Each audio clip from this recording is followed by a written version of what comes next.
might kill my confidence, I think I'm the man. Tally all the fucks I ever gave on my head. Lately I've been living like I can't take a loss. They ain't wanna help me, that's what made me a buck.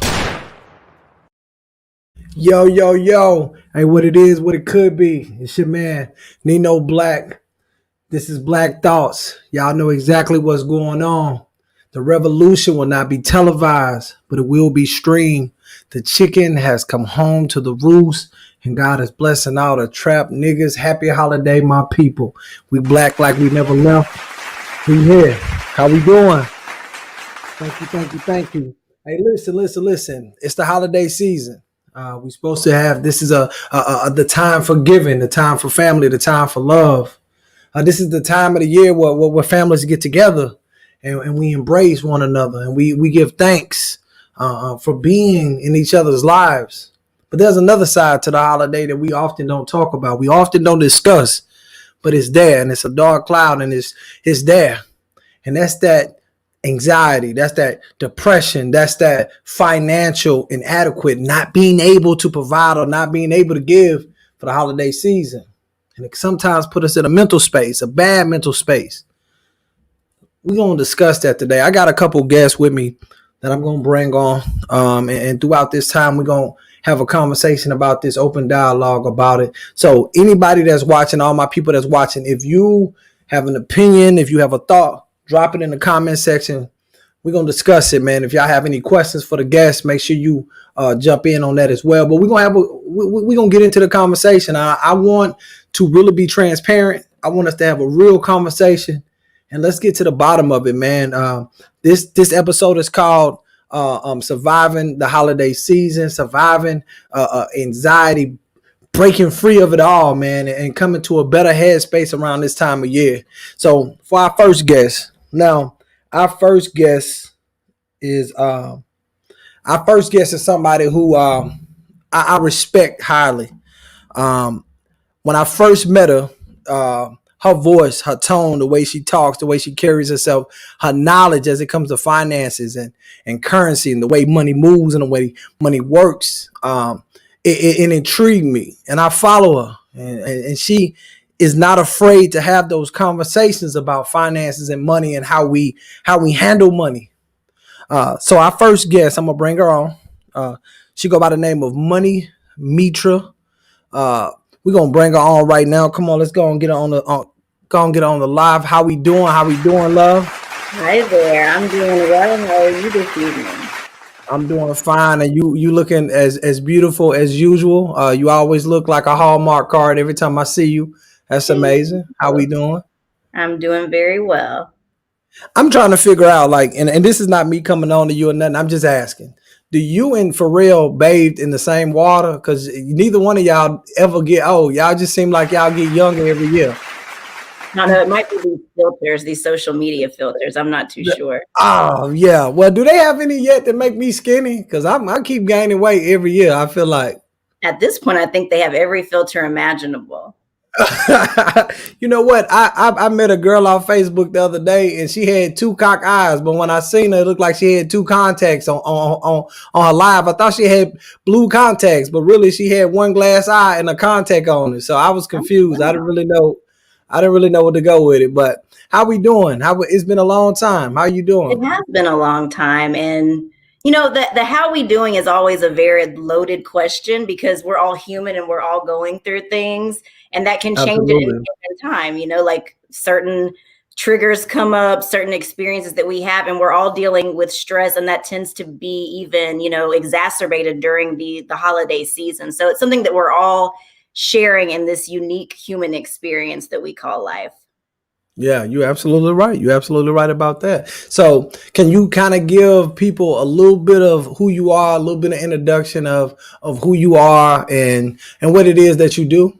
Yes. So as you said, I am known as Money Mitra. That's my handle, but I really tended to lean towards the money mindset. And when people hear this money mindset, it's kind of like a new term. What does that mean? And essentially, it's what is our money psychology? What impacts the way that we view money, from our thoughts to our behaviors to how we grew up as children? I mean, that plays a huge role. Like, we are actually subconsciously programmed up until the age of 7, which typically impacts our behaviors. And we're pretty much on autopilot since then. So I work with people, like one-on-one, in groups, and helping to uncover, to raise that money awareness, that consciousness, so that they can see why they're making the decisions that they're making and how to change those. And also really how to transition from a scarcity mindset to an abundance mindset. A lot of people think, oh, like if you have money, like you automatically have an abundance mindset. And it is not true. I mean, if we think about our, whatever he is right now, President Donald Trump, would we say he has an abundance mindset? A scarcity mindset makes us feel like we have to, like there's not enough, we have to cling, that crabs in a barrel mentality. Whereas an abundance mindset says that there's enough for everyone, and we don't have to step on others or oppress others because there's more than enough, just like toilet paper during COVID. Like if we absolutely understood that there was enough toilet paper to go around, they wouldn't have limited us to 2 packs each, but everyone didn't get the memo. So that's kind of, like I said, dealing with humans. But the more we understand ourselves and we have that self-awareness, the more we know how it impacts the way that we spend, how it impacts the way that we save, invest, everything that impacts our, money behaviors, regardless of where we are in our money journey. Right. And for those of you who are unaware, that is the absolute reason why she is on here today, because we're going to talk about that today. We're going to talk about the financial struggle that we face in the holidays. And we're going to kind of mention and speak on the mental trauma that we get with trying to live up to the holidays, of being the greatest parent of the world by going broke trying to purchase a gift. So we're going to get into all of that. And our next guest that we're going to bring on, we got Rick Mitchell, man. He's a good friend of mine. He's been my guy for a long time. We had another guest. King McCray. That's doctor, the finance doctor. He unfortunately had a loss in his family, so he wasn't able to be here today. But I was able to reach out to a good friend of mine. He was able to sub in for him at last minute, and I appreciate him for that. So let's go ahead and bring on Mr. Mitchell, man, and let him introduce himself. What is going on, people? What is up, beautiful people? Appreciate being here. Happy to be here with y'all. Mr. Mitchell, how we doing, Malcolm X? What's good? Hey, I'm feeling the swag today. You know what I mean? I feel you, man. I feel you. The chicken has come home to the roost, man. I see it. How we doing? How's the family? Doing excellent, brother. Family is good. Family is healthy. Everybody's here. We ain't missed no meals. We ain't missed a beat. And for that, we are blessed. We are blessed, absolutely. And you wake up on the right side of the grass, so you can't complain, man. Absolutely. That's what's up. So if you can, man, kind of introduce yourself a little bit. Tell everybody what you do. All right. So my name is Rick Mitchell. I'm a realtor, property manager in the Metro Atlanta area. I have spent a lot of time working on this, as Money Mitra called it, the money mindset. I've spent a lot of time learning in the trenches, learning from the school of hard knocks, if you will. So a lot of my money experience comes from hard lessons learned, bumping my head, just like many of y'all have done. Currently in the beginning phases of launching Boxes Are for Squares, which will be a podcast which is going to be exploring multiple areas of life that we have allowed ourselves to get boxed into, including this thing that we call money, this game that we call money. Because the truth of the matter is, one of the things that I really hope to convey and to help people understand is that there are rules to money, just like there are rules to Monopoly. If you can learn the rules of the game, you can learn how to win the game. And that's what we're here to do, to help y'all learn how to win this game. Absolutely. And if you're the banker, you can cheat. You know that, because you can save money and hide it under the board. I ain't never done that, but I know you could do that. You see what I'm saying? Yeah, my kids think you can flip so many things once you have the cheat code. Once you figure out how to become the banker, you can become your own banker. You can bend the rules in your favor. You can bend the universe like Neo in the Matrix bending the spoon. So basically, you said I really don't be cheating. I really just be playing the game like it's supposed to be playing. When I be beating my kids, makes the rules. Ain't that what they say? Man, see, look, that's what I like to hear. So my question, my question, if we can, let's just jump on into my question is, why do we spend for the holidays? Why are we so enthusiastic about spending money around the holidays? Like, why is that? And why do we feel like if we don't spend money, we're at a deficit? We're not keeping up with the Joneses. Why is that? Do y'all have any idea why we do that? Ladies first. I think one is that we just have this expectation that this is just the way that it is and it will always be that way. Kind of like if we think about, when it comes to money, sometimes we think that we're limited because of our upbringing or what our parents did. And we have to understand too, like our parents' money situation doesn't have to be ours, like whatever that looks like. But when it comes to expectations, a lot of times we lean into competition with other people. That's kind of where that idea of keeping up with the Jones comes from, or in today's age, keeping up with the Kardashians, this reality TV like perspective. And we really have to get to the point where we don't care about what people think as much. I mean, I know that's kind of easier said than done, but we often want to, like I said, have these unrealistic expectations and want to buy these high-end gifts for people for the wrong reasons, versus really tuning in and realizing that we can give a gift that is very thoughtful, that can have way more meaning and impact on whoever you're giving it to. And one of the questions that I often ask people, and especially, like my clients, when they're feeling this sense of guilt, or we could, call it survivor's remorse, survivor's guilt. Maybe you're in a position that's better than the people that you know, and you feel like I have to play. Like it comes up in like what roles did we play in our families? Like sometimes this hero role feels like they have to save everyone because they're the one that made it or escaped from the situation. And this is something very common that I see. So I ask people to really go within and ask themselves, am I doing this with love or for love? For love, right. That's deep. Question. We really have to sit with ourselves with that. That's deep. What you think, Rick? Hey, she dropped the gem, man. I don't know how you gonna come up. That was a Jay-Z bar. Don't get me started now. I think she hit the nail on the head. I think it's self-worth. I think we as a people have inadvertently, subconsciously have always found our self-worth in those things that we're able to purchase. And whether it be for ourselves or for other people, it's a way to make ourselves feel good. And the other thing is overcompensation. And I'm always slow to judge people for whatever purchases they make. But in the back of my mind, I am always questioning what is the motive behind a particular decision. What is the motive behind getting yourself in a financial dire strait to try to reach a deadline. I was having a conversation in my office just the other day, and mind you, this is no judgment, but a young lady in the office was stressing out trying to figure out how she was going to get her son a PS5 because that was the only thing that he wanted, and she's finding all these scalper sites and they're selling them for $1,000. And in the back of my mind, I already had a conversation with my son. I was like, "Yeah, you're not getting the PS5 on launch day." A couple of reasons. Yeah, not a judgment, but it's just to say that that feeling of self-worth that comes from I got my kid or I got my family member that one major thing or those couple major things that they've been asking for. I'm a good parent, or I'm a good husband, or I'm a good, son or daughter because I got everything that was on that checklist. And it's like she said, are you doing it with love? Or are you doing it for love? That's a very important question to ask. Right. One thing that I'm gonna tell you, something that happened to me.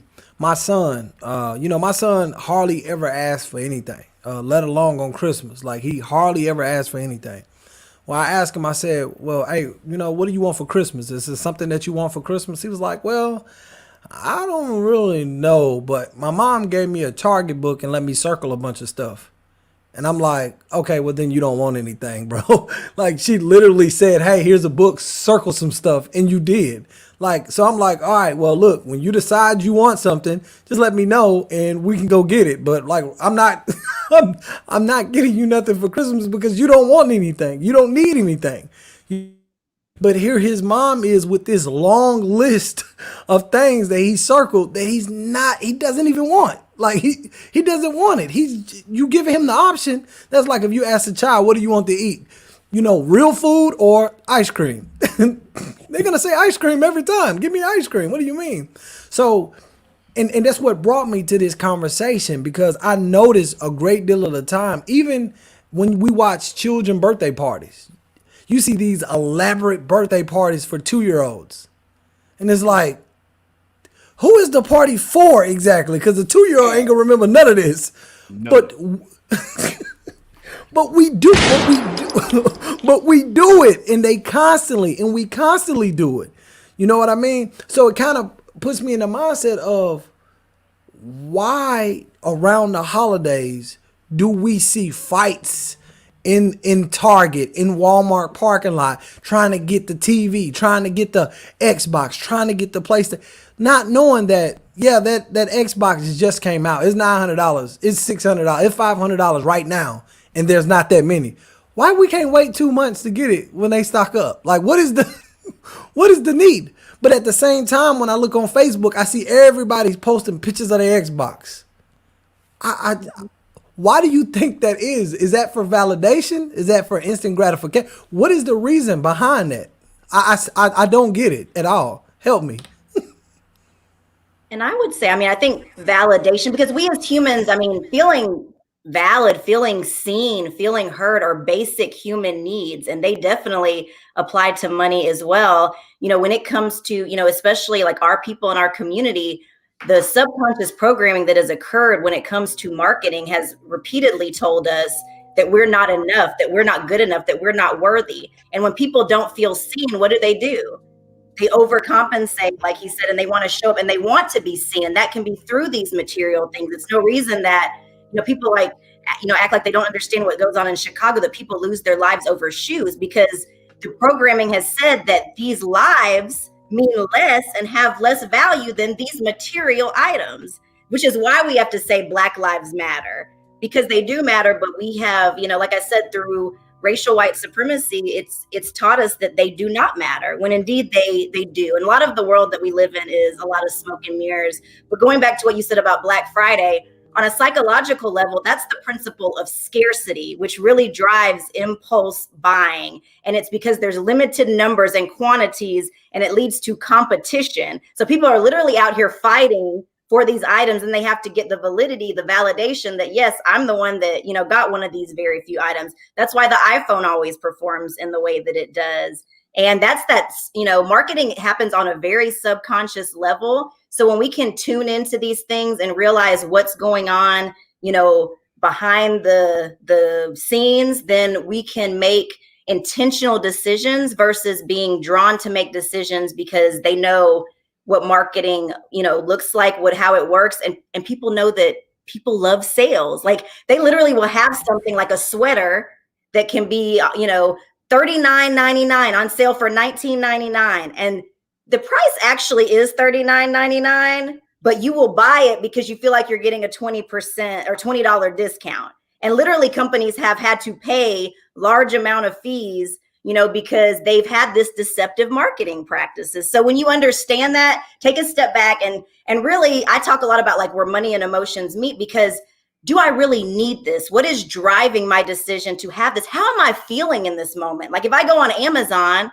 and I want to buy something, do I really need this? And with these sales, Black Friday and those things, we actually find that most people buy a bunch of stuff, and they mean it all well and good intention to give it to others, but a lot of it they keep for themselves. So when you start to kind of analyze that and to tune into, what's really going on, and like I said, what are your intentions, or when you have good intentions, how does that actually play out? You can increase your awareness and start to make decisions that are more in alignment with your values and how you want your spending to, go down. And to piggyback off what you said, Tesla whole marketing ploy is scarcity. Like, hey, this is the new Tesla such and such. We only made 1,400 of them. Come get it. You know what I'm saying? That's the whole marketing ploy for it. Is the scarcity. When you hear whenever I hear Floyd Mayweather talk, you see this watch. This is a Richard Mille. It's a one of one.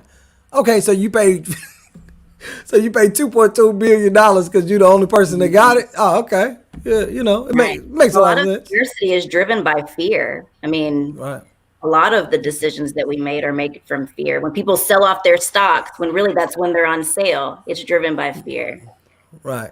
Right. What you got, Mr. Mitchell? I mean, I think marketing is really the key word. Uh, I've been doing, when I was in my journey, I was doing some self work. I took a step back, and it didn't hit me until I did this step back that you're being marketed to all day, every day, constantly, nonstop. And it made me understand this world so much better. For example, she mentioned about the iPhone. That's why the iPhone does so well. That is why if y'all remember, the first couple iPhones came out in the first half, came out in June when the iPhone first came out. And then they moved it to fourth quarter. Why? Because in fourth quarter, you can flex that you got the brand new iPhone that just came out that nobody else has got yet. You feel good for a few months until that first quarter rolls around and then they back in stock and everybody's got one, right?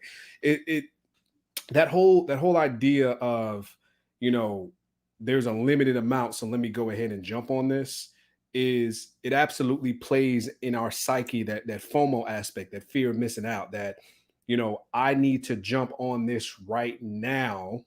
Otherwise, I may not ever get another opportunity without, we understand that when our logical brain kicks in, that there's always going to be another one. There's going to be one down the line. That 40-inch TV that's going to be for $99 on Black Friday, it ain't but two. Okay, cool, but do you really want that 40-inch TV anyway? You got 6 TVs in your house. What you need another TV for? Right? But we have to understand what marketing is. And all marketing is psychological manipulation to entice you to buy. It's not fulfilling a need. It is not achieving a goal.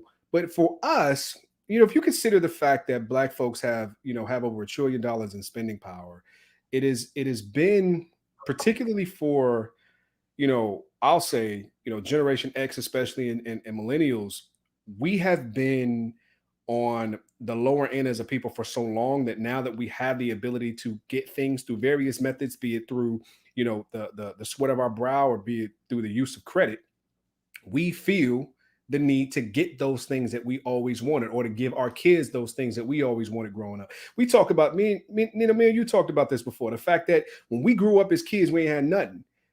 We go outside, play outside for hours with absolutely nothing and be satisfied and have the time of our lives. And now kids get all of those things that we thought we wanted. Like you said, your son circling all those things in the Target book. I remember doing that as a kid, but not because I actually wanted those things. Just wanted those things. The idea of having those things was more fun than actually having those things. You play for a day. Move on. Look, this is a come to Jesus meeting I had with myself. Let me tell you. And this is a gem, and I'm gonna also put this. I'm gonna also put this in my cord cutting catalog. Okay, I'm gonna come out with a cord cutting Bible. This is Budgetista, Psalms 15. One thing that I realized, my son every year has a list of things that he wants for his mom. For me, he typically either have one thing that's already on his mom list or nothing. And I always wondered if it's because he think I'm not going to give him anything. But one day I was over his house and I asked him to go get his shoes, and he was taking a long time getting his shoes. Well, while he was taking all day to get his shoes, I walked in his room and he was saying, I want that. I want that. I want that. And I realized every commercial that came on, he wanted it. Well, guess what? At Daddy's house, it's Netflix, it's YouTube, and it's Hulu. You don't have a commercial over there. You don't have a commercial at my house, right? And the commercials that you do see, since you are signed into Dad's YouTube, it's all old people stuff. So you don't want that, right?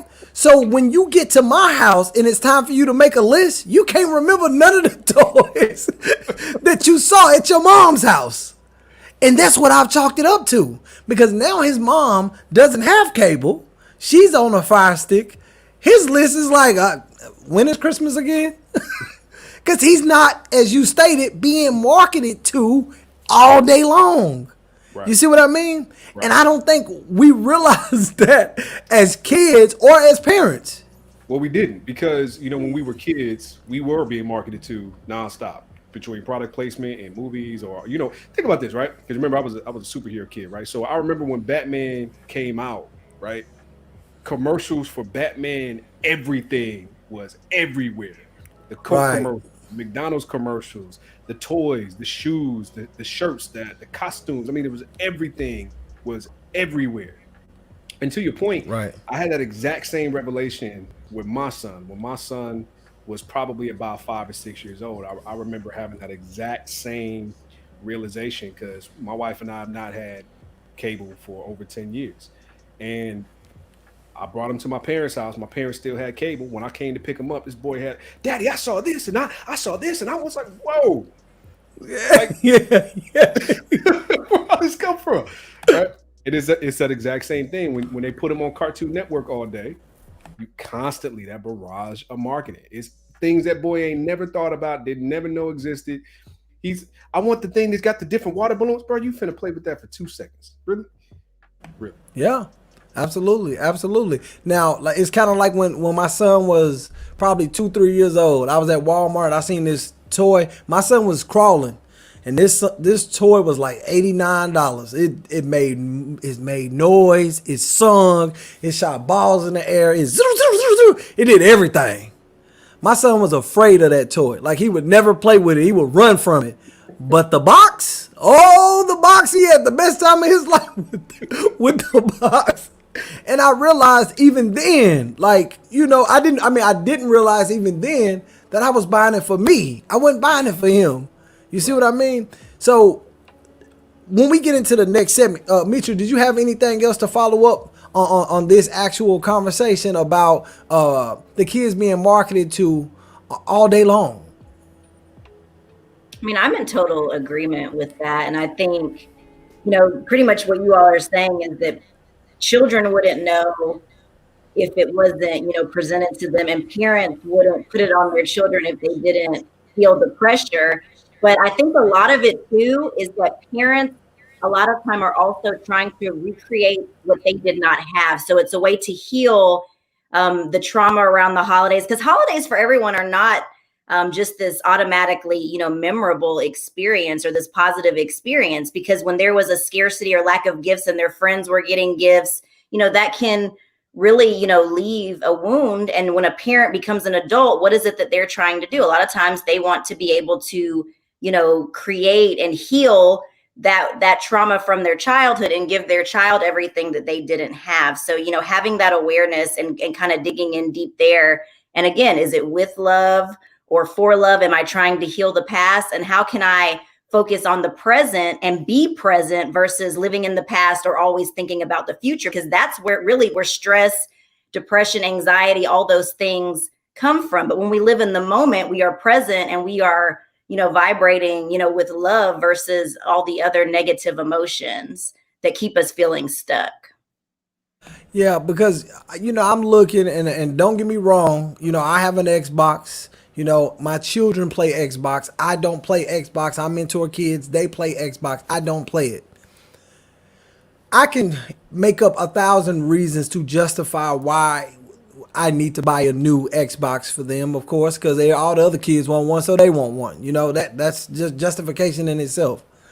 But I can't come up with a reason as to why I need to stand in line in 32-degree weather on a work day and miss work and stand in line for it. I don't think it's that.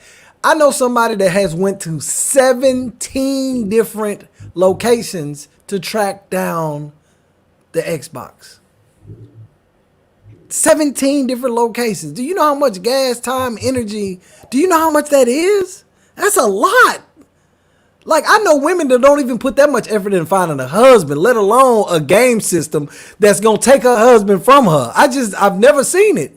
It's baffling to me how we as a people can find this object that's more than likely is valued at $14, $15 manufacturing cost at $600. And not only are we paying that, we're willing to sacrifice time and standing in line to get it. Like, don't get me wrong, Rick. If the Xbox and the PlayStation can make coffee, if it could wash the car, go put gas in the car, protect the house when I'm not here, hey, come on, I'm here. Let's do it. But no, I actually got to turn it on. I actually got to sit in front of. No, that's too much. Not to mention, that's too much. To go with it. You know, I forgot all about that. Jesus Christ. It's what's interesting about that is, this whole thing that we're talking about is a very core tenet of a capitalistic system, which in and of itself is not a bad thing. I mean, a capitalistic system is not a bad thing. You just have to know, again, you have to know where you fall, and you have to know how to play this game. So again, to that point, the amount of time and energy that you're spending, to acquire this material good that is at the beginning of its life cycle, meaning that you're going to be able to get this at any point in time. What's the net benefit? Again, it's I think the thing that's very interesting, if you actually take a step back and you look at it from a 30,000 foot view, everything that is an American issue disproportionately affects us more. And I'll give you an example of what I mean. This whole thing about, going all out for Christmas and spending money that you don't have is not unique to us by any means. It's a very American thing to do. White folks do it. Absolutely. The difference is collectively, it affects us more based on the fact that we're coming to the table with less to begin with. So it's not a situation where, our income, our assets, our actual asset class that we own is equal to theirs, and therefore our spending is proportional. It's the fact that, psychologically, and I'm making a general statement here, psychologically, we feel the need to keep up and catch up. So we'll go further, affecting us more and not understanding, how that whole thing plays out. You mentioned about the Xbox. I think that was a very important part, because I had that conversation with my son. I was like, look, we got the PlayStation. You got games on the PlayStation 4 that you still ain't played yet. Play those first, and then you can come back and holler at it. Now, look, I want to let y'all know, because I don't want nobody to boycott my show because I'm talking about Xbox and PlayStation. No way, shape, and form am I saying not to play it or even not to purchase it. All I'm saying is that if you got NBA 2K or if you got Madden 2K17, you don't have to go get 2020 or 2021, because when you plug it up, it automatically updates all the players to the team they supposed to be on. So why do we have to go buy the 2020 version of it? The game ain't changing that much. It's like an iPhone. The iPhone been the same for so long. It's not changing that much. So all I'm offering is a different perspective. That is it. That is all I'm offering. I'm not bashing nobody that play video games. I'm just saying, when it comes to generational wealth, you're not going to find it in an Xbox unless you own stock in the company. Now, so what we're going to do, we're going to go ahead and go to a commercial break. When we get back from the commercial break, my question for you guys is, what is the most elaborate or expensive gift that you guys have ever received? Anybody that's watching and viewing, tag it up in the comment section. I want to see what we got. I want to see who got sugar daddies and who don't. The most elaborate gift that you've received as a Christmas gift. Let's go. It's Black Thoughts.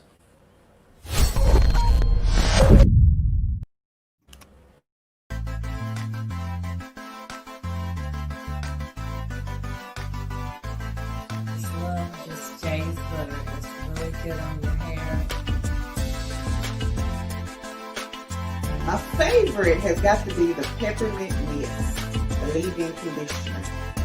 It's so soothing to your scalp. I've had dry, itchy scalp, and I tell you, it's amazing. My favorite product with Jay's Butter is the natural flaxseed elixir, especially on the hair that's not mine. Y'all know what? I really love Jay's Butter. I love Jay's Butter.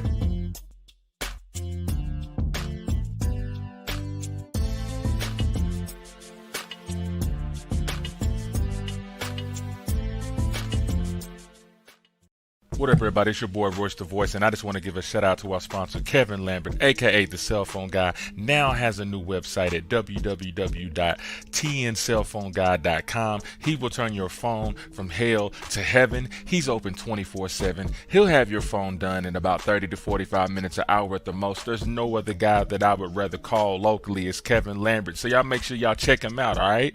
He will turn your phone from hell to heaven. www.tncellphoneguy.com. G Street Quick Draw Gun Magnet. Unlike the competitor, who imitated and sell similar products with more expensive prices, G Street Gun Magnet Mount is specially designed and engineered to provide you the safest and most convenient experience. Do you want to access your guns quickly in case of emergency? Do you want to be able to hold your guns for any different situation? After our research, we have redefined our gun magnet mount for the market to solve any complaints from gun fans. We have designed and redesigned our magnet mounts, which is made from premium, eco-friendly material, excellent craft, unique appearance with quick draw and quick load functions, and hold flat surface firearms safely and secure. Order your G Street Quick Draw Gun Magnet today with free delivery at gstreetedc.square.site. Look, I suggest that you fall in line and show me my respect. I'm the best. None of y'all a threat. This is not a test. I'm upset. Come around here, I'll make you stand on all your threats.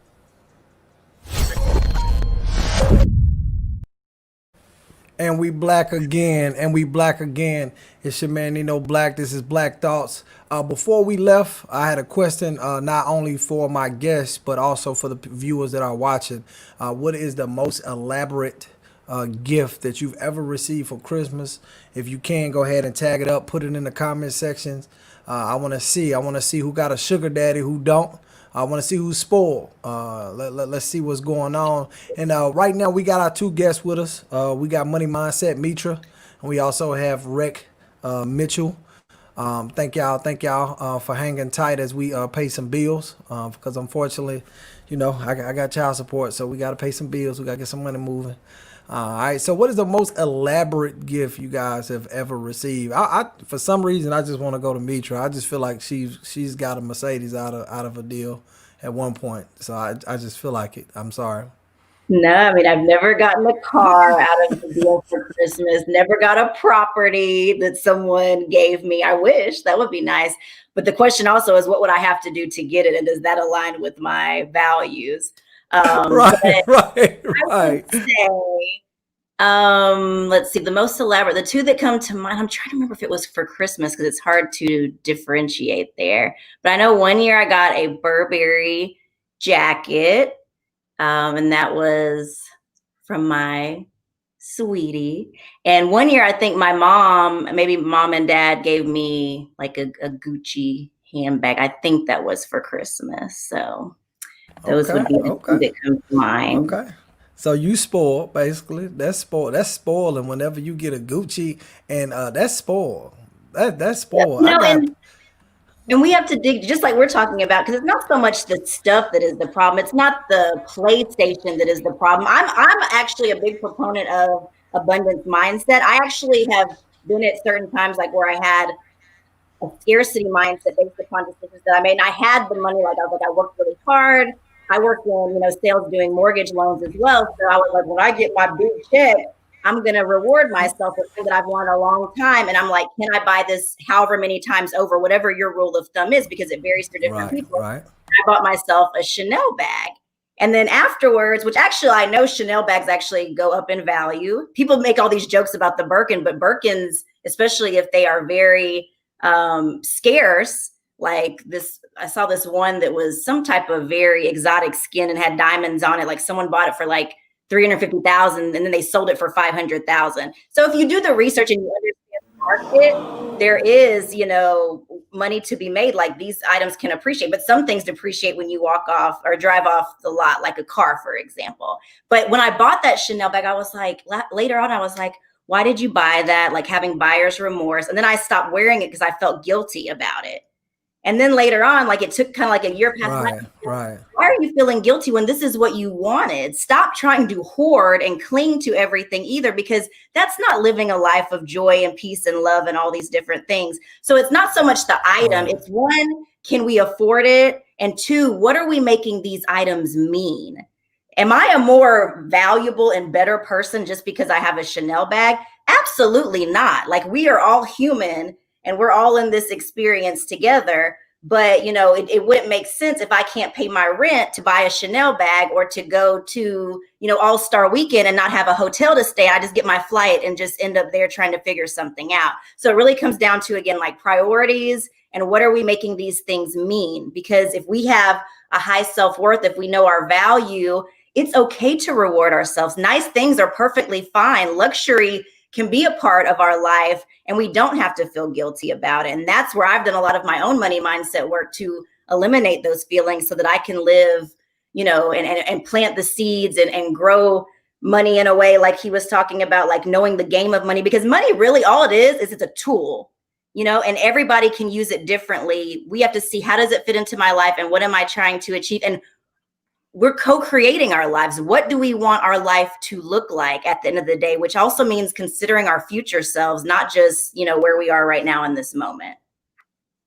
I got you. I can agree with that, most definitely. And I do think that once we begin to view it as a tool, we'll know the mechanics of life and we can better navigate through things with less anxiety and less buyer's remorse, as you state. What about you, Rick? Would you get a Black Panther action figure, 7 foot tall with the works? Man, if only. I literally had to rack my brain for this to figure out, you know, what is the most elaborate gift. Because when it comes to getting gifts for me, it's always a problem. I'm that guy who, you know, throughout the year, it's gonna sound arrogant when I say this, but if there's something I want, generally I'll figure out a way to get it. And so there's always been that, like, I'm not gonna ask nobody for nothing. But my wife has had a way of surprising me every so often. And I remember when we were married early on, I think it may have been our first Christmas together as a married couple. As a matter of fact, she surprised me with a keyboard. And if you remember, that was around the time I met you. So I was still producing heavy at that point. And so she was investing in my dream and my ability to do my dream. So, and the thing about the keyboard, it wasn't so much the fact that it was like the biggest, most expensive or elaborate keyboard. It was just the fact that she thought enough about what I was doing to give me something that was, you know, from the heart and, you know, contributing to that. So I think that was probably the most memorable from her. Other than that, you know, man, if I can give you the most memorable, when I was 7, man, when the Power Rangers came out, dude, my mom went to those 17 stores, got me the whole Power Ranger spread. Bro, that was the most elaborate. That was the most elaborate kids Christmas I ever had. Hey, people sleep on what we used to do for the Power Rangers, man. People used to sleep on that, bro. They used to sleep on that. The Power Rangers used to be tough, boy. I know all their names and everything still. People sleep on how cold the boys was. Right. You know, the most elaborate gift that as a child, my mom had 5 kids. So everything that she purchased, she had to purchase twice, you know, because she had to buy an Xbox for the 3 youngest kids and then an Xbox for the 2 older kids. Otherwise, it'd be Royal Rumble every time it's time to play the video game. So we've always had to have 2 of everything. But I think as a child, they bought us a go-kart. And I think that go-kart was like, but see, my grandmother had a concept of you get one big gift. That's it. Like, you get clothes and one gift. That's it. And that go-kart changed my life, man, because it taught me how to drive. Like, I used to drive it and park it in the parking spots like I was in a real car and everything. So I think my most elaborate gift was a go-kart as a child. And as an adult, I went to Kirkland's, and this is my ex-girlfriend, and I know she's going to watch this. So it was a painting of a elephant, and it was gigantic. It's a gigantic painting of an elephant. And in Kirkland, they want like $800 for it. And I'm like, Drake, no, I can't. No, I can't afford that. So I just kept looking at it. I was like, it's just so awesome. And every time I would go, the price would be going down, but not in my range. And for Christmas, she got it for me. And I saw it and I was like, I'm about to cry. I'm thinking, you paid $700 for this? She's like, oh boy, nah, I got it for like $150. I was like, God, I was like, yeah, thank you, Lord. But I loved it because I didn't tell her in a sense how bad I wanted it, because I kind of didn't want to let her know I was broke, you know what I mean? And I couldn't afford it. But that was probably one of the most elaborate gifts that I've gotten for Christmas. And I appreciate that. And I have it to this day. And I actually just dusted it off Friday. So yeah, that's one of the most elaborate gifts I've ever received. Now, we kind of mentioned this. We kind of spoke about this prior. Christmas. Who does Christmas appease the most, do you think?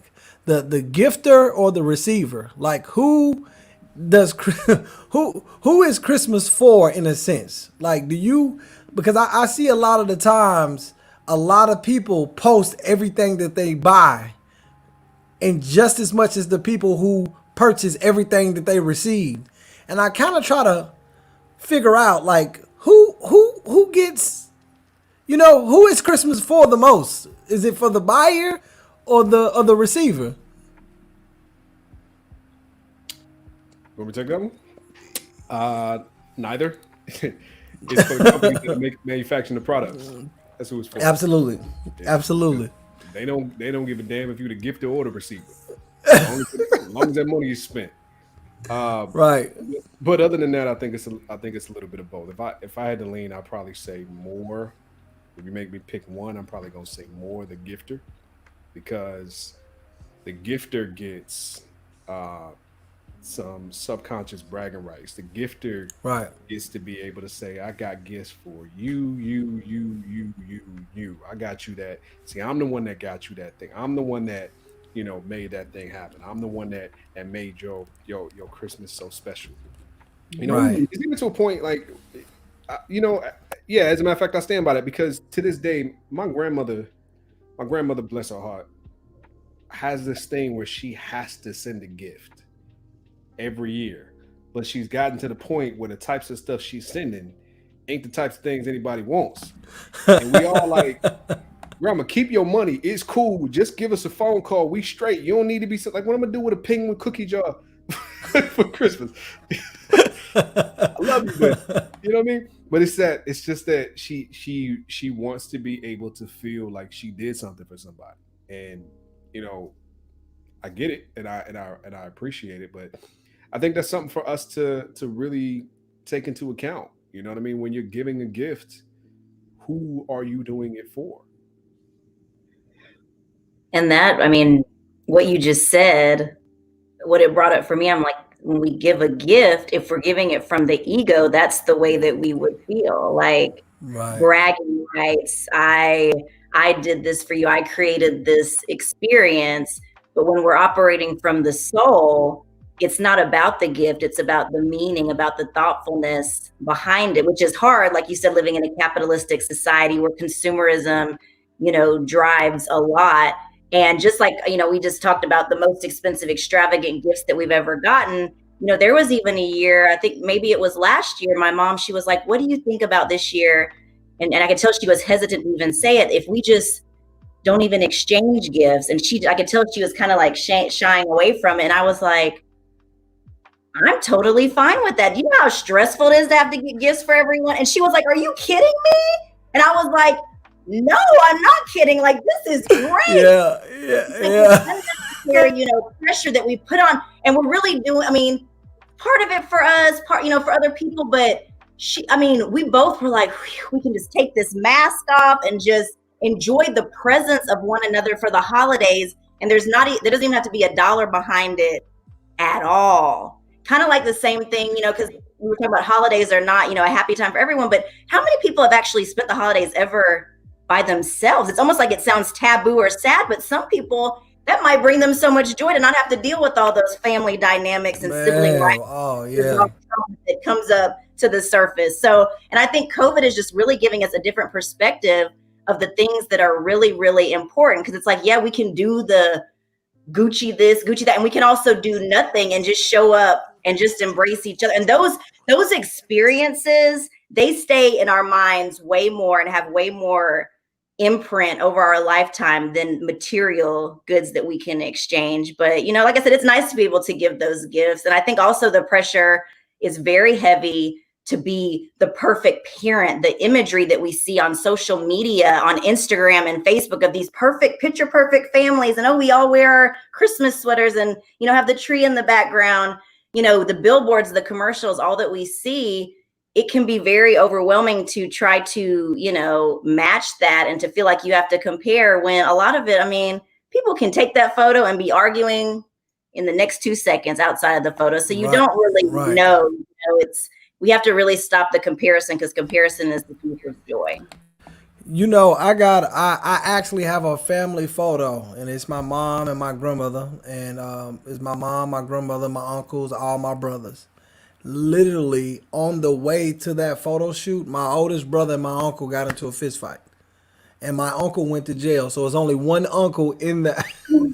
It's only one uncle in the picture. No, he actually went to jail, and it was only one uncle in the actual picture because the other one went to jail. And I promise, but when you look at the picture, we look happy. We you know, Odin Mills did their thing. We look really happy in that picture, you know. But I seen a meme. Earlier today, and it had husband and it had wife. It says me and it says wife, and it had the husband with one name under it, and it says wife, and then it had a wife, and it had me, the kid, the aunt, the grandmother. These are the gifts. The husband buy a gift for the wife, and that's it. The wife got to go buy gifts for everybody, right?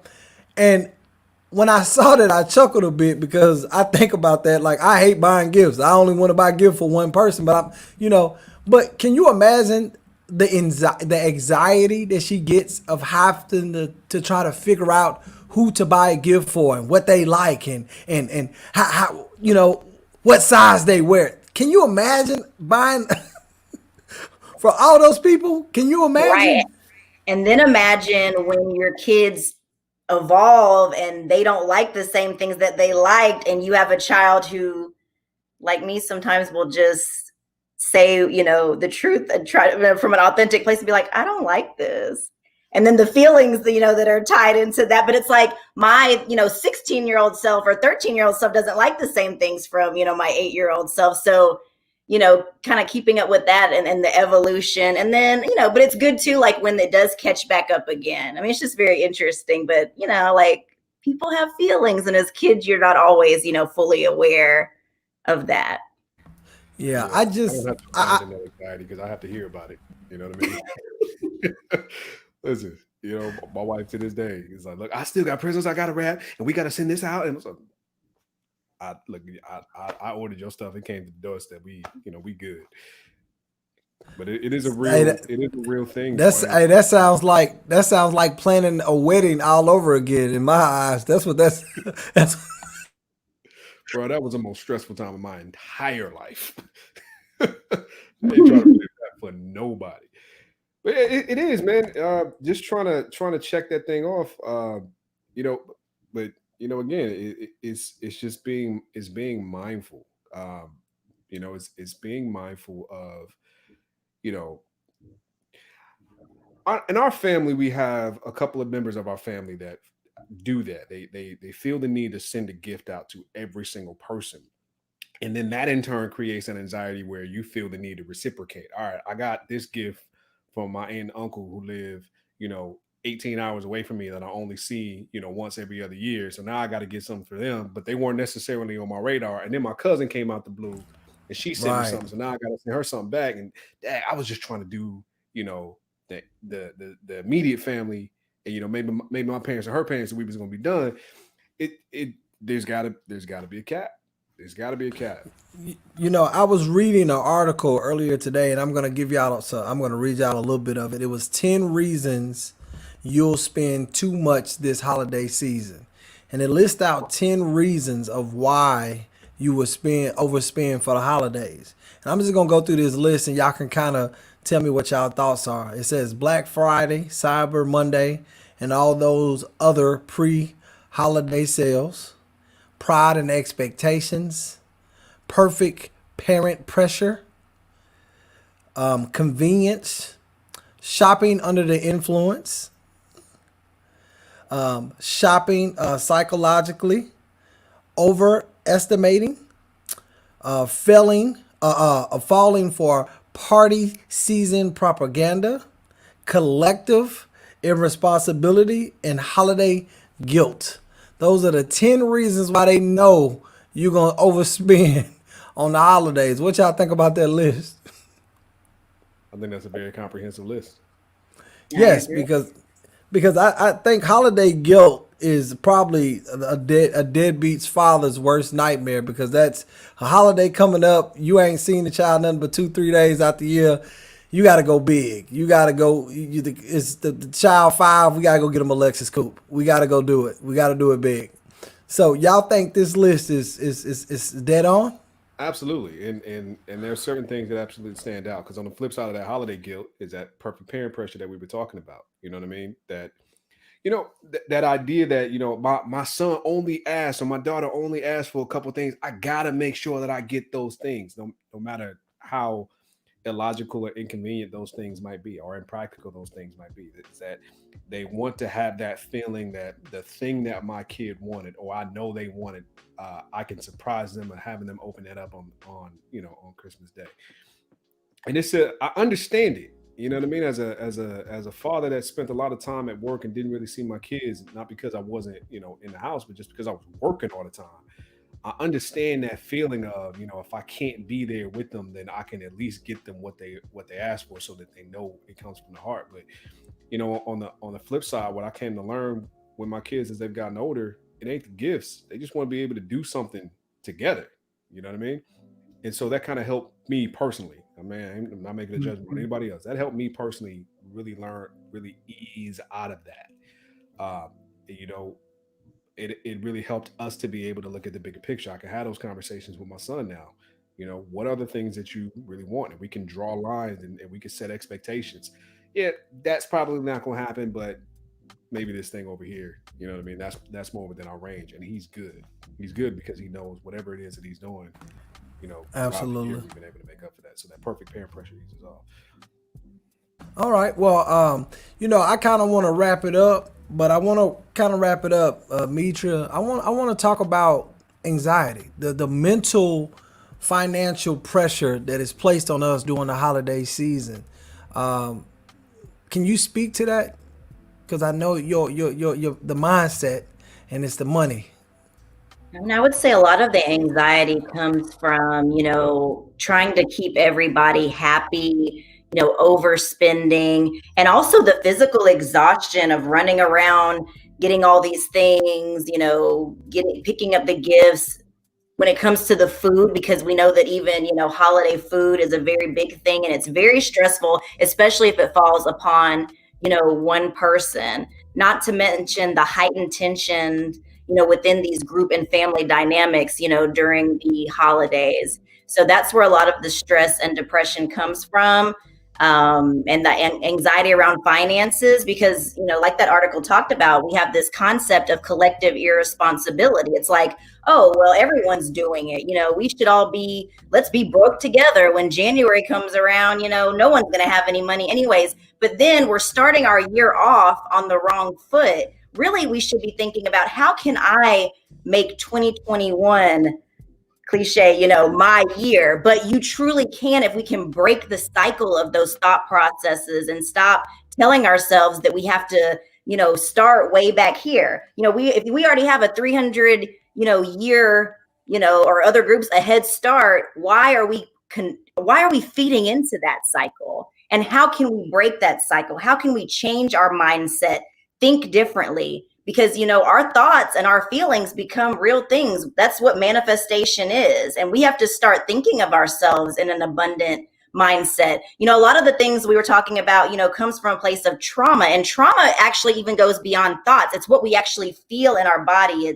It's trapped in certain parts of our body. So if we're able to really sit with how we're feeling in certain moments, like even pay attention to where, you know, the pain is, tap into that, you know, take some deep breaths, you know, start planning. I mean, the crazy thing is in this entire conversation, and I hate the B word, and no, not that one, but budget, we all should have, you know, I feel like budget is a very restrictive term, but a spending plan. A spending plan and planning allows us to not go outside of what we intended to do. So if we have this plan, we can stick to it. And then we also have to find ways to minimize the stress, because stress is inevitable. Some of us, you know, may deal with it, you know, in certain ways. And I'm not saying all of those are healthy, but, you know, whether it could be drinking, you know, drugs like that, how can we transmit that into a positive type of coping mechanism? For example, getting exercise. That's a great way to get those endorphins flowing, you know, get outside, get some fresh air during these times of the year. I mean, I don't know, you know, everyone's in different places, but for example, where I am right now in Nashville, it's actually been very mild. Get some sunshine. All of us need sunlight. We need, you know, vitamin D. These are the things that really, you know, allow us to flourish more and to really keep ourselves in a better mental space. And then also set some time aside to interact with loved ones. This is not a time, if you're feeling stress and anxiety, to isolate yourself. You want to connect. We are built for connection. So, you know, if you know that you need to talk to people, even if it's on Zoom, because COVID has led to a whole other layer of isolation, and rightfully so. COVID is impacting communities, and ours even more disproportionately. But you can use Zoom, use FaceTime, connect with those people that you do love, and know that you are loved, that people care for you, and you're not alone during this time. Absolutely, and that's a standard whether you are able to purchase a gift or not. So make sure you connect with your family and start with love and lead with love and end with love as well. Now, before we head out, I would like for y'all, if y'all can, any final words of encouragement. If you have anything that you got coming up that you would like to plug, if y'all don't mind, just letting us have it. Mitra? Oh, Rick? Always. Ladies first. Go ahead. Go ahead, Miss Mitra. What you got? So I will have, you know, new things coming up. So I just urge everyone, if you are on social media, feel free to follow me on Instagram at Money Mitra, which is money. We all know how to spell that. And Mitra, M-I-T-R-A. I also have a Facebook.com/Money Mitra. It's the same name, you know, after that. And I look forward to connecting with you all. And thank you guys for sharing my website, www.moneymindsetmitra.com. If you want to book me as a speaker, or, you know, you want to do some one-on-one sessions, let me know. I'm more than happy to assist, and I look forward to connecting with you all. Most definitely. And we appreciate you so much for coming through and giving us the words of wisdom that you always have. You always lead the way and create and give and offer a perspective that many of us aren't privy to. So we appreciate you, Mr. Mitchell. What you got for me? You know, I think the most important thing for us to remember is, you know, in any situation, before you do anything for anybody else, you gotta make sure you do for yourself first. You know, when you get on the airline, they always tell you, before you put the mask on the child, make sure the mask is on yourself first. Financially, the same thing applies. Before, your giving should come from your excess. And so before you put yourself in a hole trying to, you know, give yourself this sense of joy or accomplishment for giving to everybody else, make sure you're in a position to do so.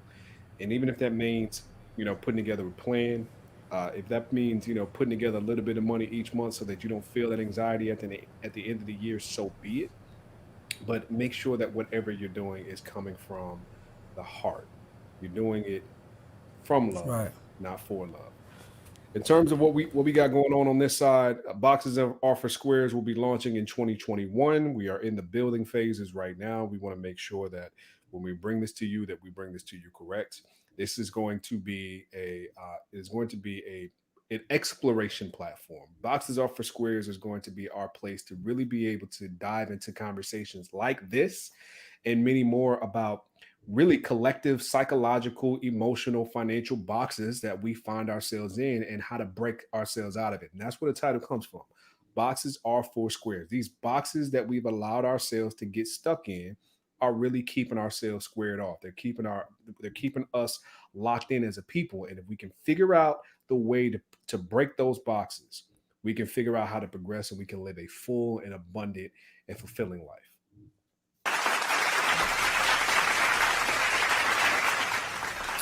Always well spoken, always dropping gems, man. We appreciate you. Whenever it does launch, be sure to reach out to us and let us know so we can help promote that. Same thing with you, Mitra. If you got anything coming up, if you have anything that you want to promote, let us know. Most definitely we want to help. I appreciate y'all so much for being here. If y'all need me for anything, y'all already know I'm one call away. And I appreciate y'all, and I hope y'all have a blessed one. A blessed rest of the night. And happy holidays. Whether you get a gift or not, Mitra, happy holiday. Because my mom said, look, we not doing it. No stocking stuffers or nothing. Mom said we not doing it. So I hope y'all have a great night, and I appreciate y'all for doing this tonight, okay? Thank you. Thanks for having me. Now, we've came to a conclusion here, right? I want to give y'all a quick story. One time, my car was shutting off on me. I didn't know what the problem was. I went to the store, and when I pulled up to the AutoZone, it was a mechanic outside. The mechanic said, hey, what you going to get? I was like, man, they said I need a massive airflow cylinder. He was like, I can put that on. I can put that on for you. I was like, how much you going to charge me? He said, man, I'll charge you $90. I said, no problem. When I walked in the store and bought the massive airflow cylinder, the guy at the cash register asked, are you going to put this on yourself? And I said, I'm going to pay the guy outside to do it. He said, why? You can just do it yourself. He walked me outside and he took a screw. He unscrewed 3 screws, pulled it out, and dropped it in. And that was it. So I'm looking at the guy and I'm kind of enraged because I feel like he's taking me. Like, you was going to charge me $90 to remove 4 screws. Well, commerce is charging us $90 to remove 4 screws every day. And every day we feed into it. Every day we fall for the okie doke. Right now we have tons and tons of institutions, prisons, colleges that we enroll into or we get chained and hauled off to for committing crimes and for attempting to further our education. And we are paying $90 for 4 screws. So I say that to say, December the 25th is December the 25th. It is not a special day. It's not a momentous occasion. It is a day. December the 25th is a Friday. For some, it's payday. For some, it's not. Like, it's just a day. So why are you so stressed about getting the perfect gift? Why are you wrecking your brain to give the perfect gift when you could give them that same gift next Friday? The 1st of January. Why are you wrecking your brain, creating this unnecessary anxiety in yourself when you can give it to them next month, the month after? You don't have to get it for December the 25th. One thing that I realized in creating this concept of conversation, I realized that my son don't even know December the 25th. He don't even know that to be Christmas. The only reason why my son know Christmas is coming up is because we told him. And that kind of plays into a lot of other households. Most kids don't even know their birthday coming up until their parents tell them and create the excitement around their birthday. So let's begin to not focus our attention on what we can buy for our children for the holidays that was granted to us by people who want us to buy, who want us to stay as consumers and not as sellers. But let's instead maybe create a scarcity mindset to oppose the knowledge, if that makes sense. And what I mean by that is there's only one book. There's only one way of thinking. There's only one educational mindset to have to get out of this rat race of overspending. So instead of focusing all of our attention on what can we buy, let's focus all of our attention on what can we invest in. This is your man Nino Black. This is the Black Thought Podcast and Virtual Show. The chicken has come home to the roost, and God is still blessing all the trap niggas. Hope y'all have a blessed night.